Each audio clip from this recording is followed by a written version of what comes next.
নমস্কার বন্ধুরা, সবাইকে অনেক ভালোবাসা। Good morning. তো আমি সকাল সকাল চলে এসেছি রান্নাঘরে বাবুদের জন্য টিফিন বানাবো। তো তেল গরম হয়ে গিয়েছে, আমি ওর মধ্যে দিয়ে দিয়েছি তেজপাতা এবং দিয়ে দেবো জিরে। আজ রান্না করব পরোটা আর কাঁচা কুমড়ো এবং আলুর তরকারি। তো এই তরকারিটা রান্না করলে কিন্তু বাচ্চারা হাত চেটে পুটে খাবে, একদম মানে শিওর খাবেই খাবে। আপনারা এটা বাড়িতে বানিয়ে দেখবেন। তো এখানে আমি ধুয়ে রাখা আলু এবং কুমড়ো দিয়ে দিলাম তেলের মধ্যে। তেল সামান্যই দিয়েছি, তেলে কিন্তু জিরেটা একদম মাঝখানে দিয়েছি। জিরের যখন সেন্ট বেরিয়েছে তখন আমি এগুলো দিয়ে দিলাম।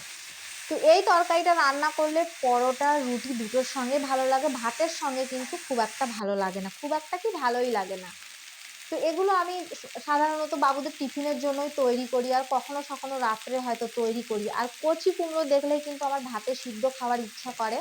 আর মাছের মাথা বা এমনি নর্মাল মাছ দিয়েও কিন্তু ঝোল খেতে খুব ভালো লাগে। তো আমি আমার জন্য সামান্য রেখে থুয়ে দিয়েছি 4 ভাগের 1 ভাগ, সেটা আমি ভাতে সিদ্ধ দেবো, কারণ একদম টাটকা ছিল কুমড়োটা।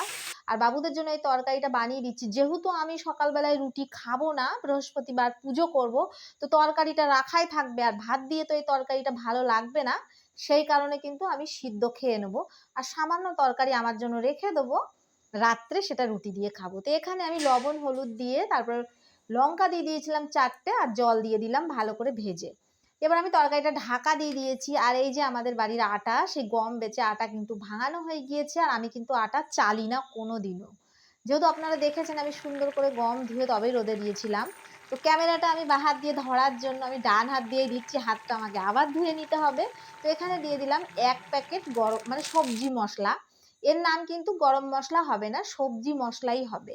তো এখানে এরকম প্যাকেট পুড়িয়া মশলা পাওয়া যায়, অন্যান্য তরকারিতে সেইভাবে আমরা খাই নি। কাঁচা কুমড়োর কিন্তু বিভিন্ন ধরনের রেসিপি আছে, যেমন রাঁধুনি কালো জিরে ফোড়ন দিয়েও কিন্তু খুব টেস্টি একটা তরকারি হয়, সেটা তবে আমার বাচ্চারা কিন্তু খাবে না, সেটা আমাদের জন্য উপকার এবং খুব টেস্টি লাগে। তো এই তরকারিটা আমি ভালো করে সিদ্ধ হবার পরে কিন্তু একটু গুটিয়ে গুটিয়ে ভেঙে দিয়েছি। তারপরে এটা কিন্তু একটু মাখা মাখা ভাব চলে আসবে, আর সেন্ট এত সুন্দর বেরিয়েছে যে আমার ছেলে মেয়ে এখনই লোভ করছে। তবে ওরা কিন্তু সকালবেলায় না খেয়ে স্কুলে যায়, বড় ছেলে আমার খেয়ে যায়, বাকি ওরা টিফিন কিন্তু নিয়ে যায়। তো এখানে আটাও মাখা হয়ে গিয়েছে, করে নিলাম পরোটা আর ওর বাবার জন্য দুটো রুটি। আমি কিন্তু এখন খাবো না, কারণ আমার পুজো দিতে দিতে বেজে যাবে 5টা। তারপরে আমি ওরা স্কুলে চলে গেলে আমি কেটে নিয়েছিলাম ঘ্যাটকোল, তার মাঝখানে কিন্তু আমি সমস্ত কাজ সেরে চা খেয়ে চলে এসেছি ঘ্যাটকোল নিয়ে। তো এখানে ঘ্যাটকোল ভাজাটা বসিয়ে দেবো, বেজে গিয়েছে কিন্তু 11:30। তার মধ্যে আমি দোকানে চলে গিয়েছিলাম, দোকানে গিয়ে কাস্টমার দেখে দোকান মানে ঝেড়ে ঝাড়ু লাগিয়ে পোছা লাগিয়ে তারপর কিন্তু চলে এসেছি ঘরে। এসে ঘ্যাটকোলটা বসিয়ে দিলাম, ঘ্যাটকোল হতে হতে আমি চলে গেছিলাম ছাদে, সজনে পাতা কারি পাতা এবং জবা পাতা নিয়ে এর মধ্যে পুরো বড় একটা পেঁয়াজ দিয়ে আমি মিক্স করে নেবো। আর এখানে মেথিটা আমি কালকে রাত্রেবেলায় ভিজাতে ভুলে গিয়েছিলাম। সব জিনিস কিন্তু ফুটিয়ে নিলে উপকার হয় না, সাধারণত মেথি এবং আমলা এগুলো ভেজালে পারে তার বেনিফিটটা বেশি পাওয়া যায়। তো আমি যেহেতু ভেজাতে ভুলে গিয়েছিলাম, তো সেই জন্য এখানে অল্প জলে আমি সামান্যই ফুটিয়েছি, যাতে একটু নরম ভাব এসে যায়। তারপরে আমি পাখার নিচে ঠান্ডা করে নিলাম। আর লবঙ্গ এই কারণে দিলাম, লবঙ্গ দিলে কিন্তু হেয়ার গ্রোথটা সুন্দর হয়, ইনফেকশন থাকলে সেটাও শেষ হয়, আর লবঙ্গ দিলে ঠান্ডা লাগে না। তারপরে আমি ভালো করে সবগুলো একসাথে মিক্স করে নিয়েছি, তার মধ্যে কিন্তু মেথি এবং মেথির জলটাও দিয়ে দিয়েছিলাম। মিক্স করার পরে ছাঁকতে একটু কষ্ট হয়, তারপরে আমি একটু সময় নিয়ে ছেঁকেও নিলাম। এরপরে আমি সেদিন যে পাউডারগুলো দেখিয়েছিলাম আবারও বলে দিচ্ছি, এখানে আমি শিকাকাই পাউডার, পেঁপের পাউডার, হেনা পাউডার, মুলেথি পাউডার এগুলো দিয়ে দেবো। আর রিঠা পাউডারও সামান্য দিয়ে দেবো, কারণ রিঠা পাউডার দিলে চুলটা কিন্তু বাউন্স হয় মানে ফোলে। তো আমার তো ফোলা চুল পছন্দ, আমার খুব একটা সিল্কি চুল চুল পছন্দ না। তো এর মধ্যে আমি আজকে দিয়ে দিয়েছি কিন্তু একটু দুধ। আমার মনে হচ্ছে আমার চুলটা বেশি সিল্কি হয়ে যাবে, তবে আমার সিল্কি চুল কিন্তু খুব একটা ভালো লাগে না। যাদের অনেক ঘন চুল তাদের মাথায় কিন্তু সিল্কি হেয়ার খুব সুন্দর লাগে, যেহেতু আমার চুলটা পাতলা মানে আমার হেয়ার গ্রোথটা কিন্তু কম, তবে চুলটা লম্বা হয়। আমার চুল আপনারা বিশ্বাস করবেন না, আমি যখন এই ট্রিটমেন্টগুলো করতাম মাসে 1বার বা মাসে 2বার, তখন কিন্তু পুরো মাজা অবধি আমার চুল হয়ে গিয়েছিল। কিন্তু আমি দুর্গাপুজোয় বাড়িতে গিয়ে কিন্তু আবার কেটে ফেলেছি। আমার যখন মন হয় তখন হয়তো সামান্য ছেটে দিই, আবার যখন ছোট হয়ে যায় তখন আবার বড় করার ইচ্ছা হয়। তো সামনে পুজো, যেহেতু অষ্টমীর সাজটা আমাকে সাজতে হবে, তো আমি চুল ছেড়েই বেশি পছন্দ করি যে কোনো সাজ, কারণ আমার চুলটা একটু পাতলা। তো আমি চুল ছেড়ে সাজবো বলে আমার খুব ইচ্ছে হয়েছে আবারও মাজা অবধি চুলটা বড় হোক। তো আশা রাখছি নিশ্চয়ই বড় হবে। আপনারাও কিন্তু এখন থেকে শুরু করে দিন। আর কালকে আমি বলেছিলাম যে আমি ক্যাস্টর অয়েল এবং নারকোল তেল দিয়ে কিন্তু পরশু রাত্রে ম্যাসাজ করেছিলাম মাথাটা। তো কালকে সারাদিন ছিল, আজ আমি এটা লাগালাম এবং আজ কিন্তু শ্যাম্পু করব। যেহেতু বৃহস্পতিবার, তারপরে আমি স্নান সেরে চলে এসেছি। আজ আমি শ্যাম্পু করেছি। তো আমি সাধারণত হেড অ্যান্ড শোল্ডার শ্যাম্পুটাই লাগাই, আর আমি যেটা ইউজ করি সেটা আমি কখনোই ছাড়ি না। কমসে কম 2-3 বছর তো আমি টানা ইউজ করি।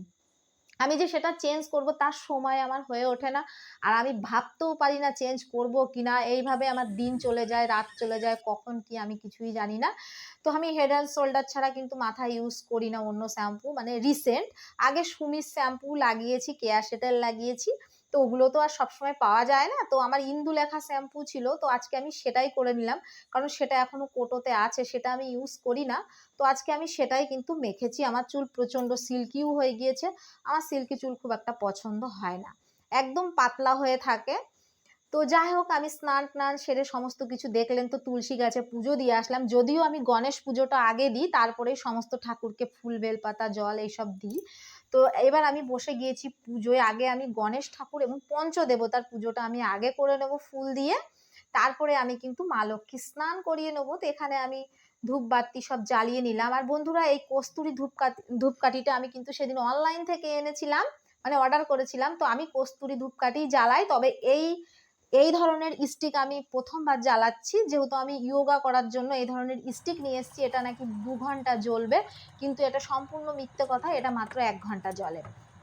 তো আমি সাধারণত ইয়োগা করার জন্য এই মোটা স্টিকটা নিয়ে এসেছিলাম। ওখানে লেখা ছিল প্রিমিয়াম ধূপকাঠি এবং সেন্ট খুবই মানে অরিজিনাল থাকবে, কিন্তু সমস্তটাই ফেক। যদিও ফ্রেগনেন্সটা ভালো, খারাপ না, কিন্তু আমি যে কস্তুরিটা ইউজ করি আমি প্রতাপগড় থেকে নিয়ে আসি, মানে যেখানে আমি জিনিস আনতে যাই দোকানের জন্য। তো সেখানে আমি অনেক দিন যাইনি, তাই আমি অনলাইন থেকে আনিয়ে নিলাম।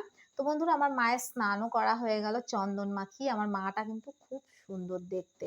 আমার তো মনে হয় আমার ঠাকুরও বদলাতে মন করে না, যে প্রত্যেক বছর ঠাকুর বদলাবো সেটাও আমার মন করে না। আমার কোনো জিনিস বারবার বদলাতে কিন্তু ভালোই লাগে না। তো যাই হোক, মাকে আমি মুছিয়েও দিলাম। মায়ের হাতে যে কড়িটা দেখছেন, এটা কিন্তু স্নান করলেও সরে না, ওইভাবেই রাখা থাকে। তারপরে আমি মাকে সিঁদুর পরিয়ে দিলাম। মায়ের শাখাতেও আমি কিন্তু সিঁদুর লাগিয়ে দেবো, আর যত ঠাকুর আছে সবার মাথায় আমি সিঁদুর পরিয়ে দেবো, টিকা পরিয়ে দেবো, তারপরে কিন্তু নিজে পরবো।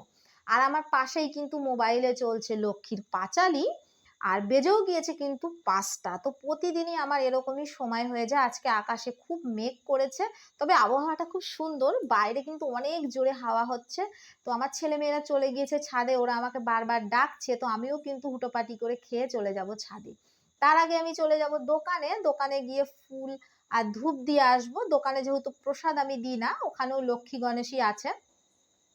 তো দোকানে যাচ্ছি পুজো দিতে, এসে আমি তাড়াতাড়ি করে খাবো। আর আজকে রান্না হয়েছিল ডাল, আর গাছের থেকে পেঁপে তুলে ডালের মধ্যে পেঁপে দিয়েছিলাম, আর ঘ্যাটকোল ভাজা, সাথে ছিল কিন্তু পটল ভাজা। আর কালকে রান্না হয়েছিল মাংস, সে রাত্রেবেলায়, যেহেতু এখানে দিনের বেলায় মাংস পাওয়া যায় না, তো সেই মাংস ছিল, আমার মেয়ে খেয়েছে, আমি কিন্তু খাবো না। তো আমি এখানে ভাত খেতে বসে গিয়েছি।